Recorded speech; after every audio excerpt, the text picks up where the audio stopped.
The silence in the house was a physical presence. A thick, suffocating blanket that had settled over every room the day Robert's heart stopped beating. It had been a month since the funeral, and the quiet he left behind was heavier than any sound I had ever known. For 47 years, our little house on Maple Street had been filled with the comfortable, unassuming noise of a life shared, the scrape of his chair in the morning, the clink of his coffee cup on the saucer, the rustle of the sports page, the low, off-key hum he would do while fixing a leaky faucet in the kitchen.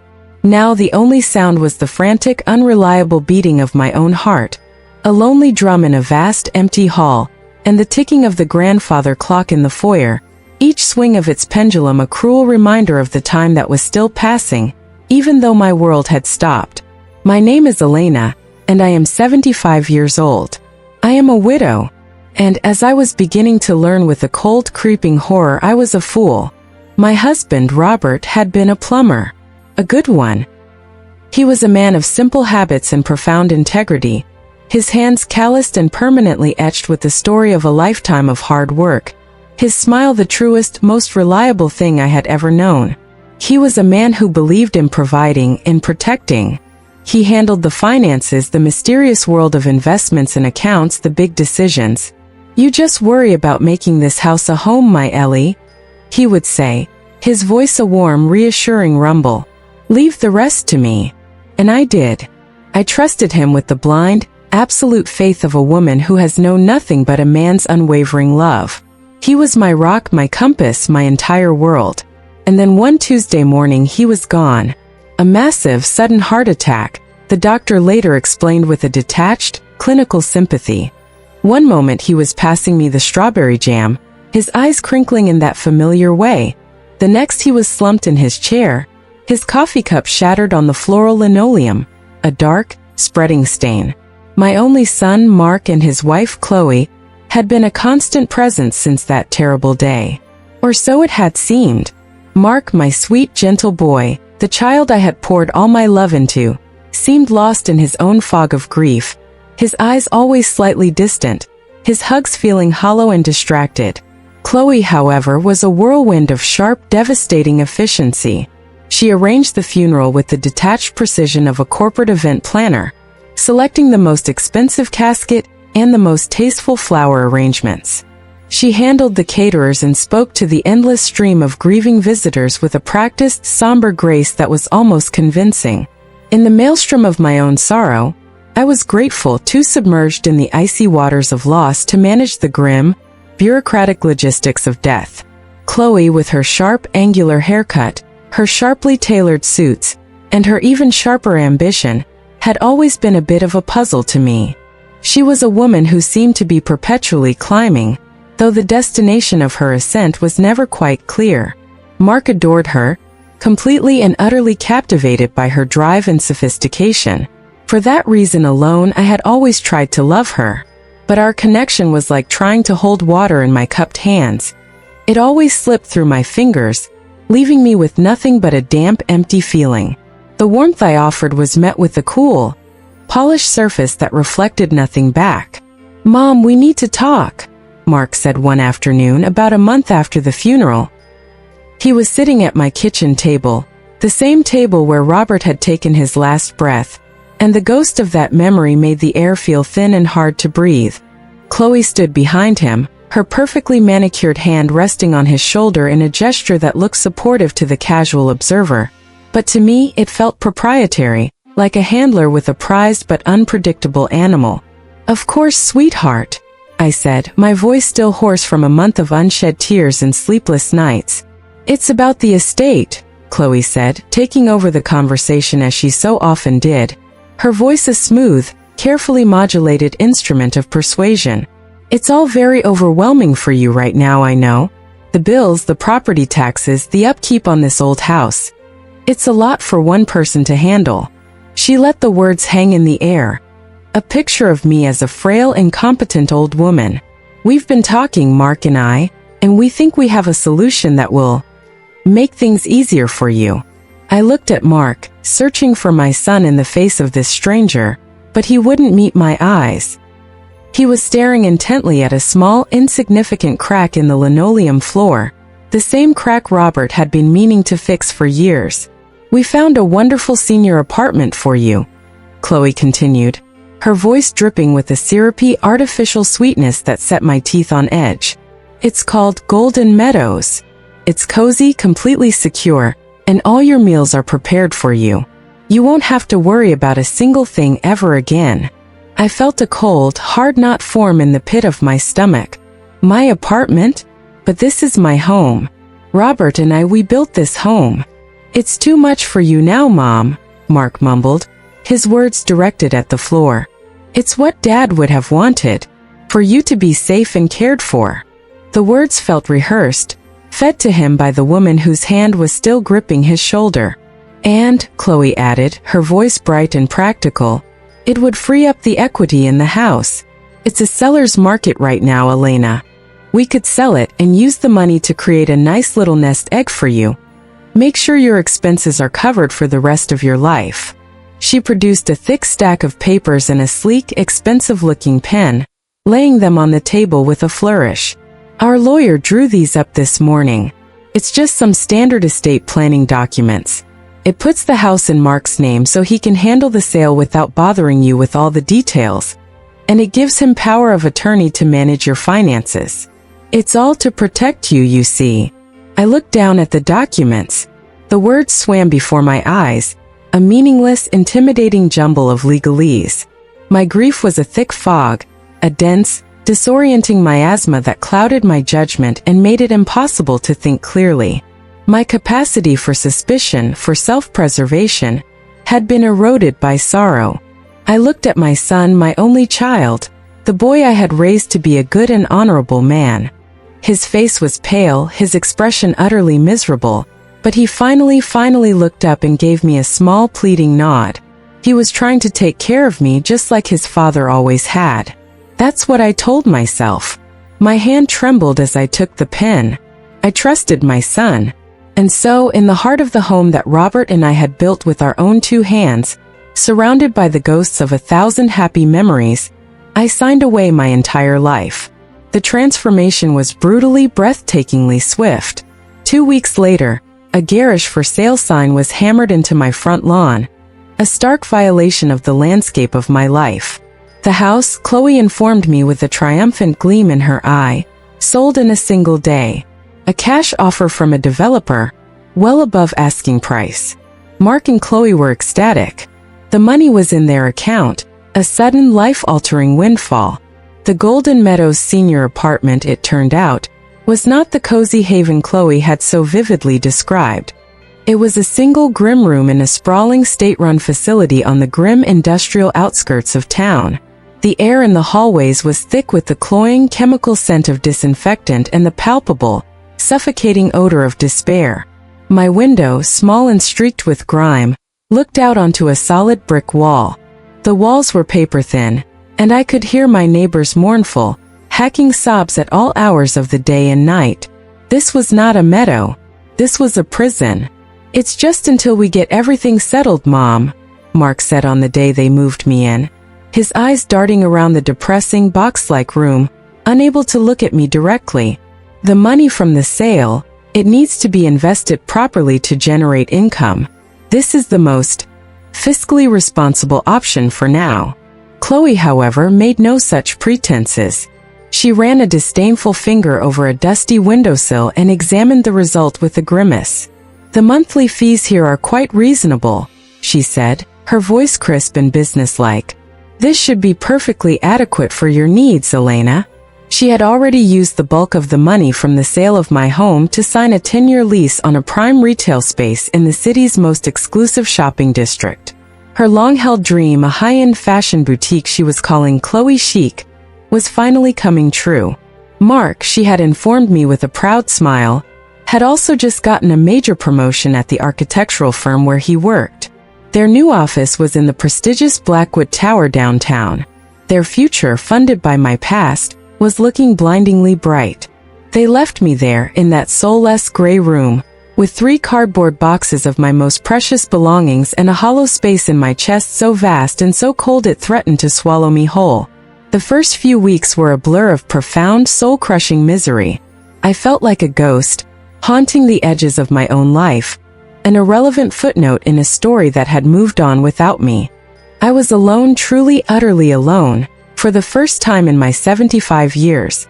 The gentle, trusting woman my Robert had loved and cherished was gone, replaced by a frail, frightened old woman who had been so carelessly, so cruelly, discarded by her own child.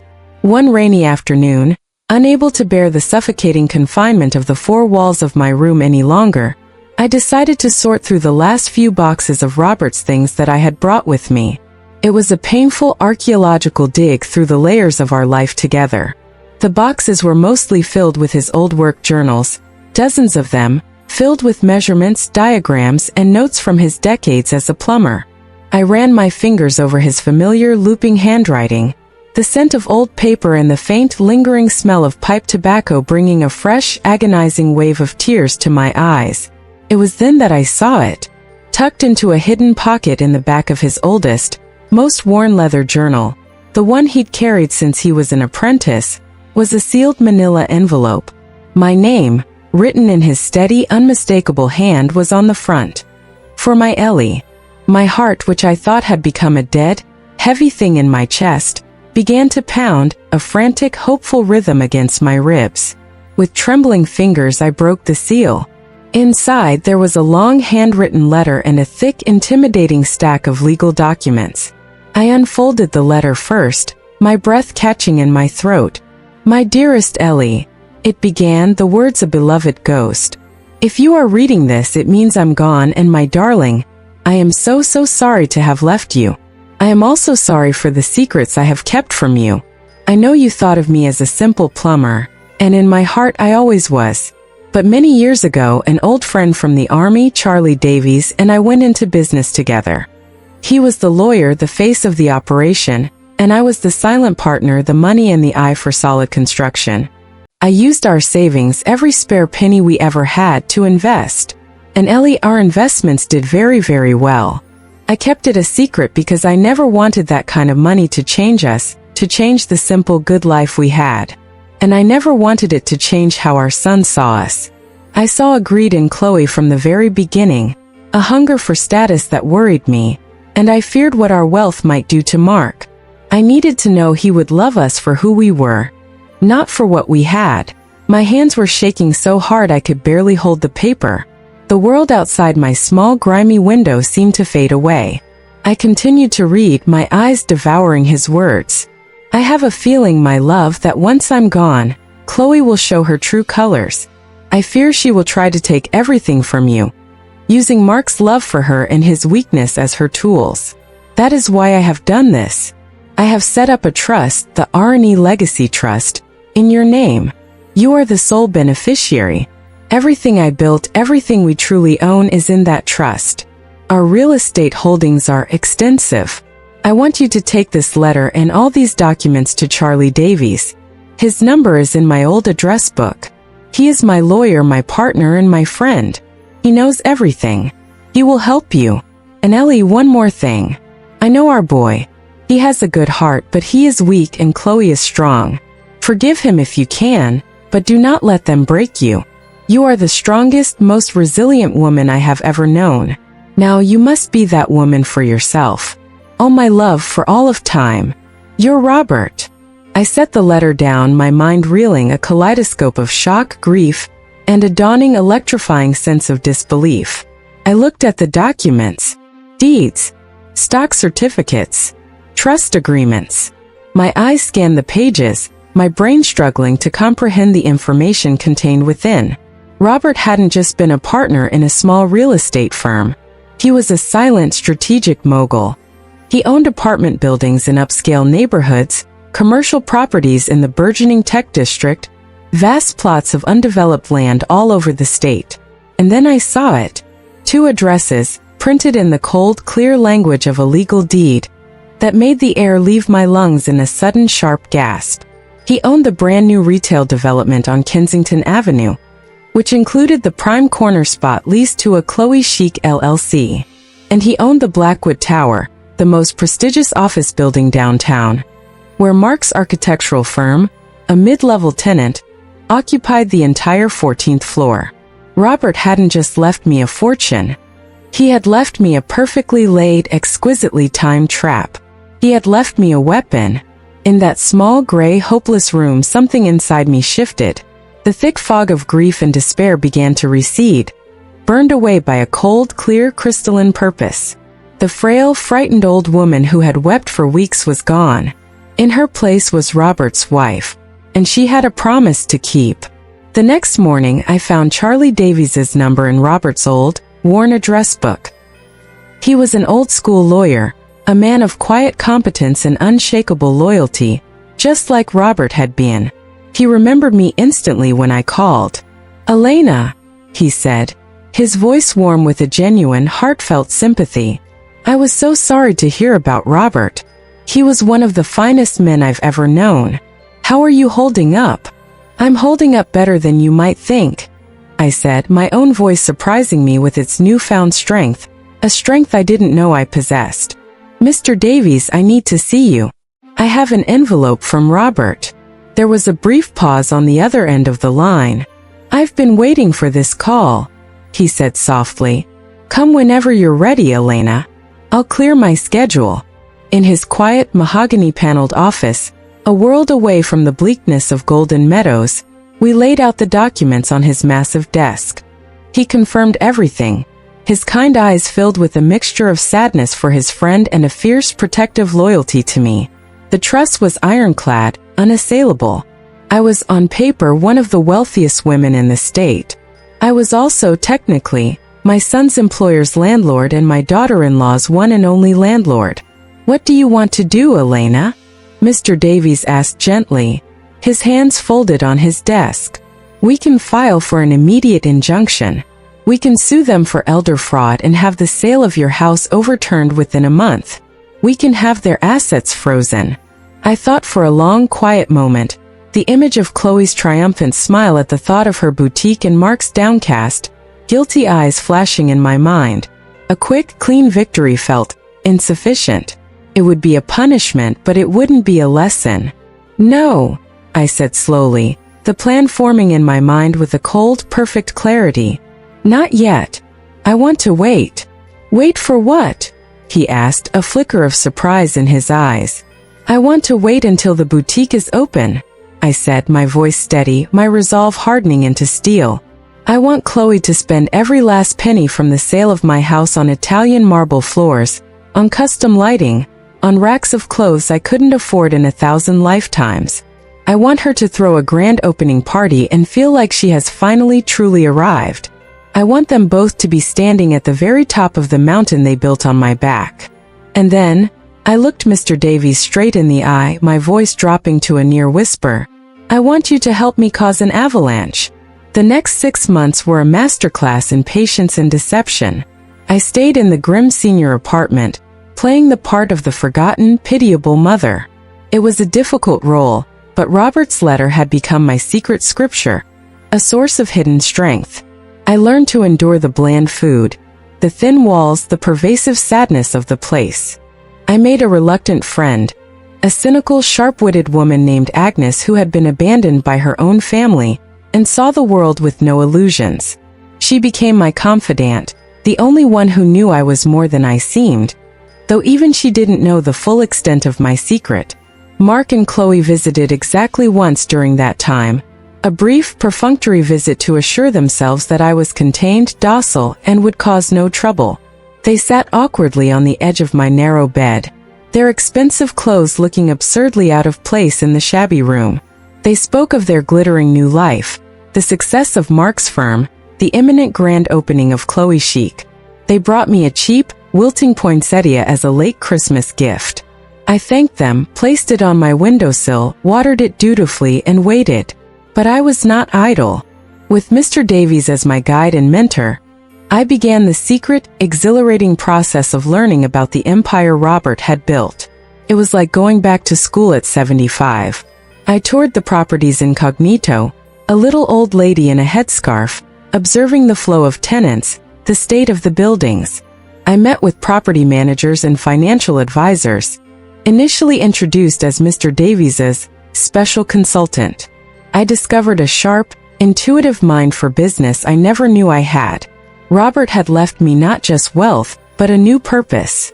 I wasn't just his grieving widow anymore. I was the head of the R&E Legacy Trust. I traded my worn-out cardigans for tailored wool coats. I found my voice in boardrooms, my quiet questions often cutting to the heart of a matter more effectively than any loud pronouncement. I was transforming, shedding the skin of the gentle, trusting woman I had been, and emerging as something more. The grand opening of Chloe Chic was a lavish, ostentatious affair, featured prominently in the city's society pages.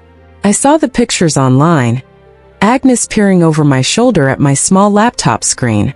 There was Chloe, dripping in diamonds that had been bought with my money, standing beside a beaming, handsome Mark, raising a glass of champagne.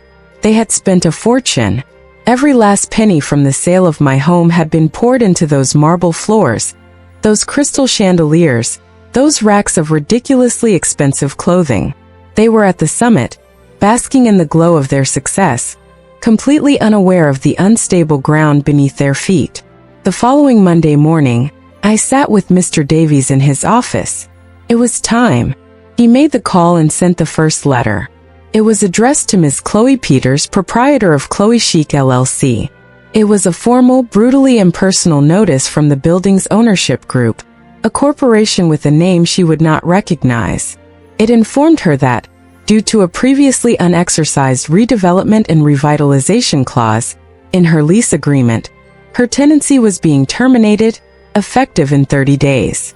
The building was slated for a complete overhaul. I imagined her panic, her disbelief, her furious screaming calls to her lawyer.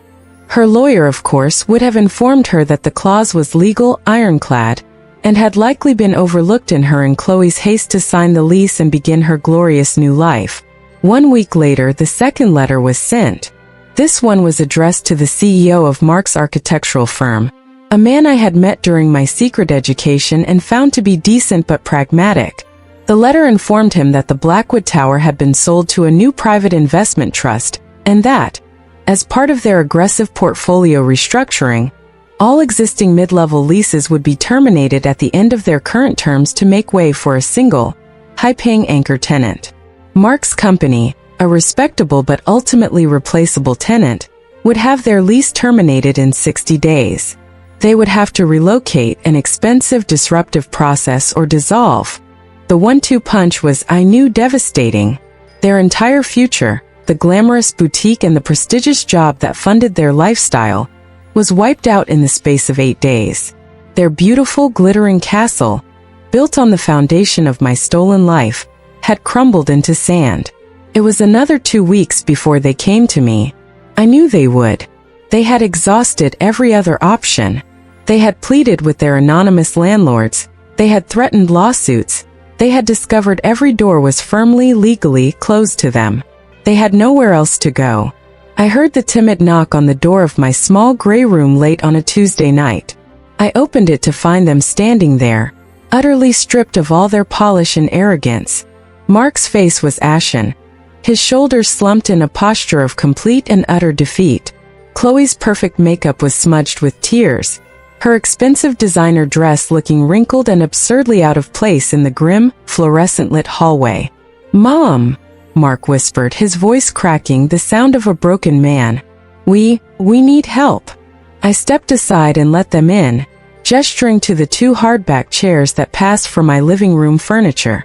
They sat, looking around the small, depressing room that they had so casually, so cruelly condemned me to. The reality of what they had done seemed to be hitting them for the first time. "We lost everything," Chloe sobbed, the fight finally completely gone out of her. "The boutique, Mark's job. It's all gone. It's like we're cursed." "It's not a curse," I said, my voice quiet, calm, and carrying the weight of the last 6 months of my secret life. "It's a consequence." They looked at me, their faces blank with confusion. "What do you mean?" Mark asked. I took a deep breath, savoring the moment I had replayed in my mind 1,000 times. "The redevelopment clause for your boutique, Chloe. The sale of the Blackwood Tower. The new investment trust that terminated your leases." I let the silence hang in the air for a moment, letting the words sink in. before delivering the final devastating blow. That was me. The look on their faces was a memory I will carry with me for the rest of my days. It was a perfect, exquisite, and terrible blend of shock, disbelief, and a dawning horrified comprehension. "You," Chloe stammered, her voice a disbelieving squeak. "But you don't have your..." She gestured wildly around the pathetic room, at my simple clothes, at the undeniable evidence of my poverty. "I am what you left me with," I said, my voice as cold and hard as the marble floors in her now doomed boutique. "But my husband, a man whose memory you so carelessly, so callously dishonored, left me with a great deal more." And then I told them everything. The secret partnership, the real estate empire, the trust in my name. I told them about Robert's letter, about his foresight, about his unwavering, unconditional love and protection. Mark began to weep. Not the quiet, dignified tears of grief, but the deep, racking, ugly sobs of a man who has finally understood the true, catastrophic depth of his own failure. He hadn't just betrayed his mother. He had betrayed his father's sacred legacy. Chloe, however, was different. Her tears dried up instantly, replaced by a familiar, ugly spark of calculation that I knew so well. "So you're rich," she said, her voice a harsh, accusatory whisper. "You've been rich this whole time, letting us think, letting me invest, letting you show me exactly who you are," I finished for her. "And you did not disappoint. You have to help us," she demanded, her voice rising, shifting from shock to entitlement. "Mark is your son. You owe us." "I owe you nothing," I said, my voice dropping, as cold and quiet as the grave. "You sold my home from under me. You put me in this place to be forgotten. You built your dreams on my tears. The debt, Chloe, is all yours." Mark finally looked up, his face a mess of tears and shame, his eyes meeting mine for the first time. "She's right, Chloe," he choked out, the words a painful admission. "She's right. We did this. I did this. I am so sorry." It was the first genuine thing I had heard from him in over a year. And in that moment, seeing the flicker of the good man I had raised still alive in him, I saw the path forward. "Chloe," I said, my voice leaving no room for argument or negotiation, "you will leave.